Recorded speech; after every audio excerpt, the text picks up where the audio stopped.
বাঙালির কুমড়ো মাখা গরম ভাতে দারুণ স্বাদ।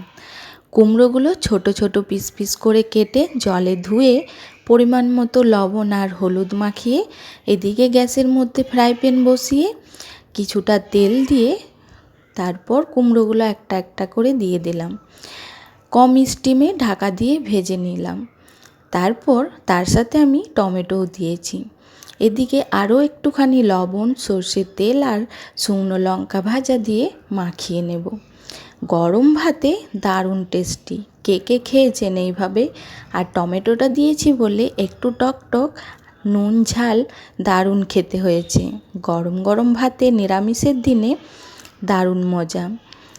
নিরামিষ কুমড়ো মাখা দিয়ে এক থালা ভাত বেরিয়ে যাবে। আমার তো খুবই ভালো লেগেছে। আর আপনাদের কেমন লাগলো ভিডিওটা অবশ্যই জানাবেন। টাটা বন্ধুরা, থ্যাংক ইউ।